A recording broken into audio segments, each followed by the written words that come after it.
Hi అండి, అందరికీ praise lord. అందరు లేచారా? సో అందరికీ గుడ్ మార్నింగ్ అండి. ఇంకా కొత్త సంవత్సరంలోకి ప్రవేశించడానికి ఇంకా 1 డేనే ఉందండి. రేపు 31, ఎల్లుండి న్యూ ఇయర్. సో పోయిన సంవత్సరం అంతా దేవుడిని మనల్ని ఎంతో కాపాడాడండి. దానికి మనం ఎంతో కృతజ్ఞత చెప్పాలి దేవుడికి. సో నా విషయంలో అయితే చాలా విషయాలలో దేవుడు చాలా అద్భుతం చేశాడండి. సో నిన్న కూడా నాకు అస్సలు హెల్త్ బాగలేదు. అసలు చర్చికి వెళ్ళని అనుకున్నాను, కానీ దేవుడు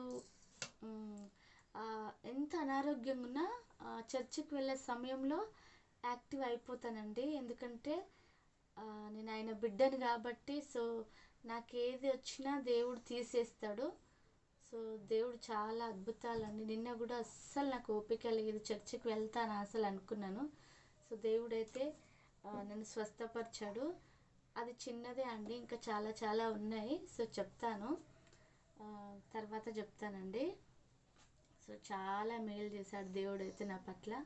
సో మీరు కూడా ఇంకేంటంటే, నేను పొద్దున్నే లేచి ప్రేయర్ చేసుకొని బైబిల్ చదువుకోవడం ద్వారా ప్రశాంతత వస్తుందండి. ఎందుకంటే మనము ఏదో గంటలు గంటలు పడుకోవడం ద్వారా ఏ తృప్తి ఉండదు మనకు.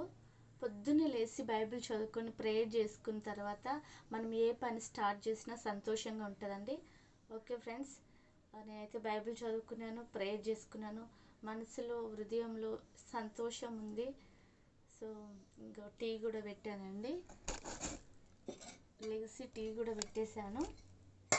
ఓకే ఫ్రెండ్స్, అందరికీ గుడ్ మార్నింగ్ అండి. నా వీడియో మీకు నచ్చితే తప్పకుండా సబ్స్క్రైబ్ చేసుకోండి ప్లీజ్ అండి. బాయ్.